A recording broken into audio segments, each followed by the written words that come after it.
ಹಣ ಕಂಡ್ರೆ ಹೆಣನೂ ಬಾಯಿ ಬಿಡುತ್ತೆ ಅಂತ ಹೇಳ್ತಾರೆ. ಹೌದು, ಯಾಕಂದರೆ ಮನುಷ್ಯ ತುಂಬ ಇಷ್ಟಪಡುವಂಥ ವಸ್ತುಗಳಲ್ಲಿ ದುಡ್ಡು ಮೊದಲನೆಯದ್ದು. ಅದು ಪ್ರೀತಿಯೇ ಆಗಲಿ, ಪ್ರೇಮವೇ ಆಗಲಿ ಅಥವಾ ವಾತ್ಸಲ್ಯವೇ ಆಗಲಿ, ಇವೆಲ್ಲ ಬರೋದು ನಂತರ. ಪ್ರತಿಯೊಬ್ಬ ವ್ಯಕ್ತಿಗೂ ತನ್ನ ಜೀವನವನ್ನು ಸಾಗಿಸಲು ಹಣದ ಅವಶ್ಯಕತೆ ಇದ್ದೇ ಇರುತ್ತದೆ. ತನ್ನ ಜೀವನದಲ್ಲಿ ಎಲ್ಲ ಆಸೆಗಳನ್ನು, ಬಯಕೆಗಳನ್ನು ಈಡೇರಿಸಿಕೊಳ್ಳಲು ಆ ವ್ಯಕ್ತಿ ಹಗಲು ರಾತ್ರಿ ಎನ್ನದೇ ದುಡಿಯುತ್ತಾನೆ ಇರುತ್ತಾನೆ. ಆದರೆ ಹಣಕ್ಕೆ ಸಂಬಂಧಿಸಿದಂತೆಯೂ ಶುಭ ಶಕುನ ಹಾಗೂ ಅಶುಭ ಶಕುನಗಳು ಕೂಡ ಇವೆ. ಹಣಕ್ಕೆ ಸಂಬಂಧಿಸಿದ ಆ ಶುಭ ಮತ್ತು ಅಶುಭ ಶಕುನಗಳು ದಿನನಿತ್ಯದ ನಮ್ಮ ಜೀವನದ ಮೇಲೆ ಯಾವ ರೀತಿ ಪರಿಣಾಮ ಬೀರುತ್ತವೆ ಅನ್ನೋದು ಮುಖ್ಯವಾದಂತಹ ವಿಷಯ.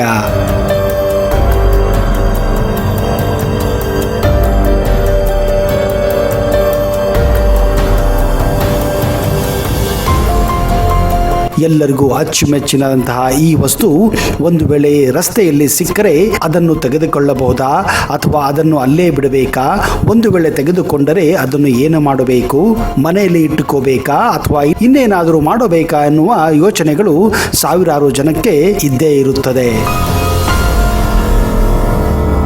ಬನ್ನಿ ಸ್ನೇಹಿತರೆ, ಇವತ್ತಿನ ಈ ವಿಡಿಯೋದಲ್ಲಿ ನಿಮಗೆ ದಾರಿಯಲ್ಲಿ ಸಿಕ್ಕಂತಹ ದುಡ್ಡಿನ ಬಗ್ಗೆ ಸಂಪೂರ್ಣವಾದ ಮಾಹಿತಿಯನ್ನ ಪಡೆದುಕೊಳ್ಳೋಣ. ಒಂದು ವೇಳೆ ನೀವು ಈ ಚಾನೆಲ್ ಅನ್ನ ಇನ್ನೂ ಸಬ್ಸ್ಕ್ರೈಬ್ ಮಾಡದೇ ಇದ್ರೆ ದಯವಿಟ್ಟು ಈಗಲೇ ಸಬ್ಸ್ಕ್ರೈಬ್ ಮಾಡಿ, ಜೊತೆಗೆ ಬೆಲ್ ಐಕನ್ ಕೂಡ ಪ್ರೆಸ್ ಮಾಡಿ.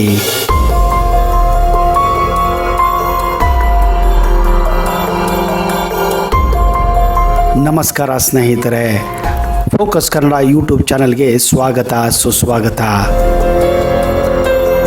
ವಸ್ತು ವಿನಿಮಯದಂತಹ ವಿಧಾನಗಳ ಬಳಕೆ ಕನಿಷ್ಠ ಪಕ್ಷ 10,000 ವರ್ಷಗಳಷ್ಟು ಪ್ರಾಚೀನವಾದದ್ದು. ನಂತರ ಬಂದಿದ್ದೇ ಹಣ. ಪ್ರತಿಯೊಂದು ವಸ್ತುವಿಗೆ ಹಣ ಬೆಲೆ ಕಟ್ಟುವುದಿಲ್ಲ, ಬದಲಿಗೆ ಮನುಷ್ಯನನ್ನೇ ಬೆಲೆ ಮಾಡುವಷ್ಟು ಹಣ ಈಗ ಬೆಳೆದು ನಿಂತಿದೆ. ನಾವು ದಿನನಿತ್ಯ ಕಷ್ಟಪಡುವುದು ಈ ಹಣಕ್ಕಾಗಿಯೇ, ಈ ಕಾಂಚಾಣಕ್ಕಾಗಿಯೇ. ನಾವು ಎಲ್ಲ ದೇವರನ್ನು ಬೇಡುವುದು ಈ ಹಣವನ್ನೇ. ಮನುಷ್ಯನ ಸುಖ ದುಃಖಗಳು ಸಹ ಈ ಹಣದ ಮೇಲೆ ಅವಲಂಬಿತವಾಗಿವೆ. ಈ ಹಣ ಸಂಪಾದನೆಗೆ 1000 ದಾರಿಗಳು, 1000 ಯೋಚನೆಗಳು. ಆದರೆ ಈ ಹಣ ಎಷ್ಟು ಕಷ್ಟಪಟ್ಟರೂ ಸಿಗುವುದು ಕೆಲವರಿಗೆ ಮಾತ್ರ.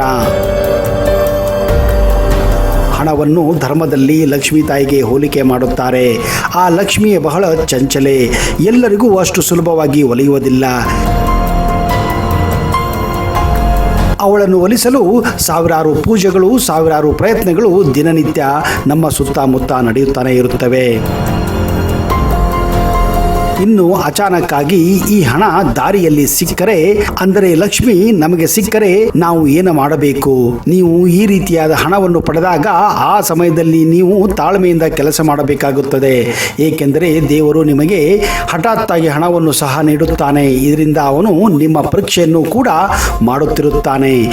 ಈ ಮಾತನ್ನು ನೀವು ಗಮನವಿಟ್ಟು ಕೇಳಬೇಕು.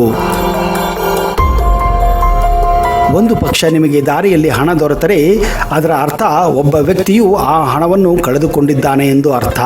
ಆ ವ್ಯಕ್ತಿ ಆ ಹಣವನ್ನು ಕಷ್ಟಪಟ್ಟು ಸಂಪಾದನೆ ಮಾಡಿರುತ್ತಾನೋ ಅಥವಾ ಮೋಸ ಮಾಡಿರುತ್ತಾನೋ ಗೊತ್ತಿಲ್ಲ. ಹಾಗೂ ತೀರಾ ಬಡವನಾಗಿದ್ದರೆ ಹಣವನ್ನು ಕಳೆದುಕೊಂಡ ಮೇಲೆ ಅತಿಯಾದ ವೇದನೆಯನ್ನು ಕೂಡ ಹೊಂದಿರುತ್ತಾನೆ.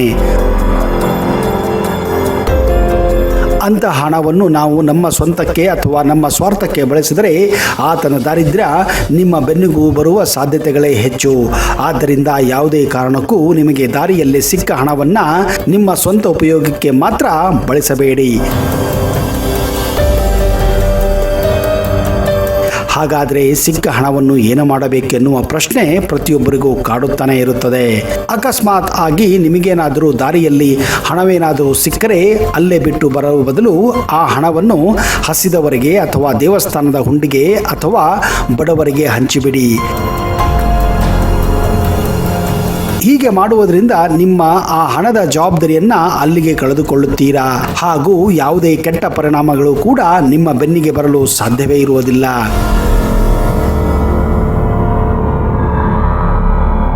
ಅದಕ್ಕಾಗಿಯೇ ಸ್ನೇಹಿತರೆ, ಹೀಗೆ ಸಿಕ್ಕಂಥ ಹಣವನ್ನು ಯಾವತ್ತೂ ನಿಮ್ಮ ಮನೆಯಲ್ಲಿ ಯಾವಾಗಲೂ ಇಟ್ಟುಕೊಳ್ಳಬೇಡಿ. ಅದನ್ನು ದಾನವಾಗಿ ಧರ್ಮದ ರೂಪದಲ್ಲಿ ಕೊಟ್ಟು ಬಿಡಿ. ನೀವು ಕೂಡ ದಾನವಂತರಾಗಿರುತ್ತೀರಾ ಅನ್ನುವುದು ಇದರ ವಿಚಾರವಾಗಿದೆ.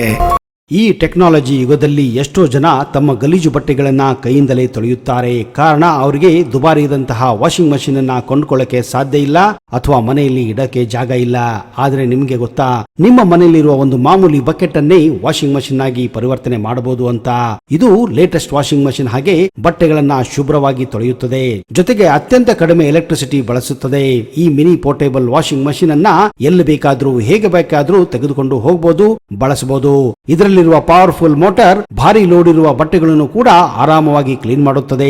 ಇದರ ಬೆಲೆ ಕೇವಲ 899 ಮಾತ್ರ. ನಿಮ್ಮ ಮನೆಯಲ್ಲಿರುವ ಬಕೆಟ್ ಅನ್ನ ವಾಷಿಂಗ್ ಮಷೀನ್ ಆಗಿ ಈಗಲೇ ಕನ್ವರ್ಟ್ ಮಾಡಿ. ಹಾಗಾದ್ರೆ ಈ ತಡ ಯಾಕೆ? ಡಿಸ್ಕ್ರಿಪ್ಷನ್ ಬಾಕ್ಸ್ ನಲ್ಲಿರುವಂತಹ ಬಕೆಟ್ ವಾಷಿಂಗ್ ಮಷೀನ್ ಅನ್ನ ಬೈ ಮಾಡಿ, ಅದು ಕೂಡ ಕ್ಯಾಶ್ ಆನ್ ಡೆಲಿವರಿಯಲ್ಲಿ.